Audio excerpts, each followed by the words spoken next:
Hi guys, welcome to a video, and in today's video I just wanted to talk about lesbian books which I think are historically important and worth reading to broaden your horizons or to just understand something about lesbian history and representation in the literary world in general. So these are just books that I personally think have had an impact on the literary world. Not only are these books great books to read, but they also offer a wide range of perspectives and experiences which I think is good for us to consume.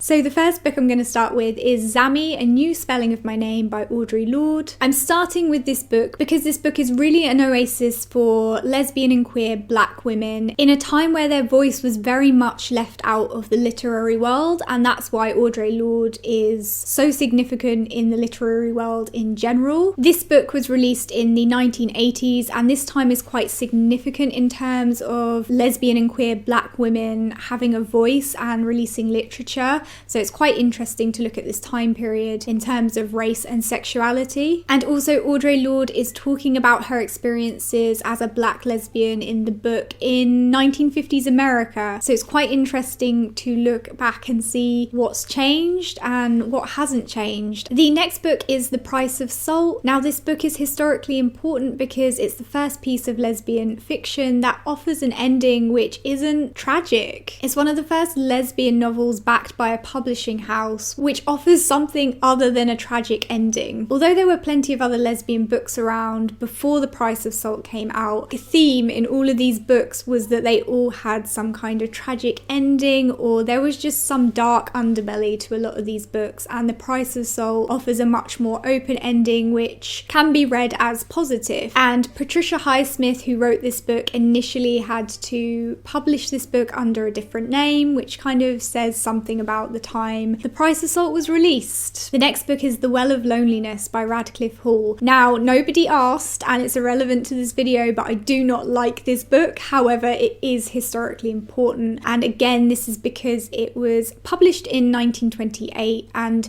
it's one of the earliest books that allows us to look at not only lesbianism, but gender expression during the time of its creation. There's also a lot of controversy surrounding this book. The book was initially banned due to obscenity, and the book is really not obscene. It's a very tepid book in today's world. There's maybe 2 lines in the book which allude to physical intimacy between women, but the book was banned because of unnatural practices between 2 women. So the book is important because it just exists in a time where existing as a lesbian was kind of an act of radicalism. The next book is Tipping the Velvet. Now, the reason I've included this book is because Tipping the Velvet to me appears to be the first lesbian novel that really broke through into kind of mainstream consciousness. Now, I think you could argue for other books that were published before Sarah Waters' time, but to be honest, I don't think any of them have been as explicit as Tipping the Velvet. And I think Tipping the Velvet was a tipping point for lesbian literature, no pun intended. And Sarah Waters herself represents somebody who is a marginalized person who has broken through to kind of mainstream consciousness, and that's historically important in terms of literature. The next literature that I think is historically important in terms of lesbianism is Anne Lister's Diaries. I couldn't really leave it out. The reason it's so historically important is simply because it gives us a look into 19th century lesbianism. So this is even earlier than The Well of Loneliness, and it lets us look at gender and sexuality in the 19th century, and of course is just,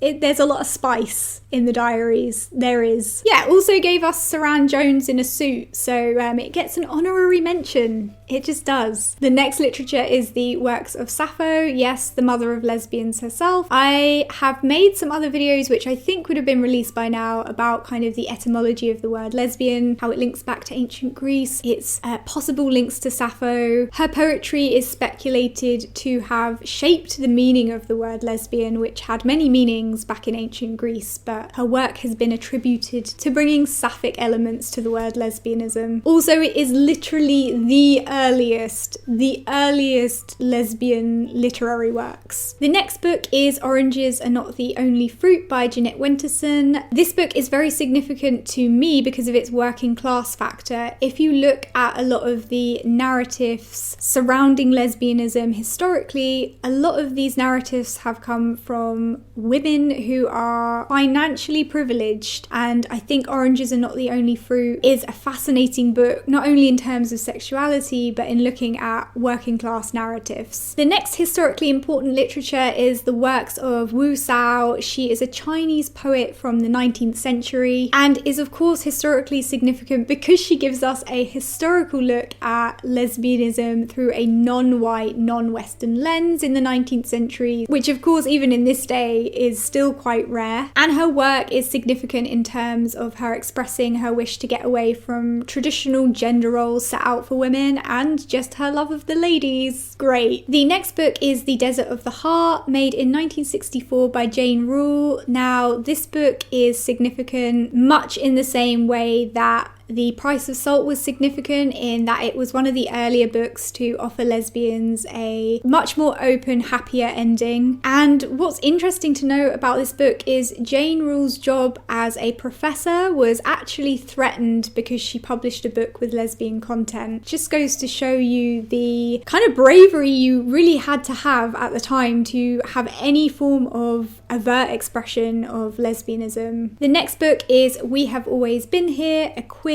Muslim memoir by Samra Habib. Now, this book is historically significant because, again, the book offers a perspective and a voice from people who normally go unheard, especially in LGBT narratives and in Western society in general. The book is just very refreshing in terms of voice and of narrative. The last book I'm going to talk about is Portrait of a Marriage. Some of you guys know this is my favourite ever book, and the book contains Vita Sackville-West's autobiography about her tumultuous love affair with Violet Trefusis. Vita's autobiography did not surface until the 1970s, however it was written in the early 20th century, and it's historically important to me because it's very unapologetic in its dealings with gender and sexuality. A lot of lesbian narrative revolves around some form of antagonism, and of course, whilst, yes, Vita and Violet were constrained by their gender and heteronormativity and heteronormative expectations, they both seem to just live their lives in a completely averse way, and a lot of that had to do with money. They were both incredibly financially privileged, and it just gave them this freedom to do things a lot of women wouldn't have gotten away with back then. But the book is just so heartbreakingly romantic, and I find that rare even in today's lesbian fiction. So I am just going to include that book. Nothing to do with my bias, just you know. Okay guys, if you have any of your own suggestions about lesbian books which are historically important, I'd love to hear them. Don't forget to subscribe for instant disappointment, and I'll see you guys soon. Bye.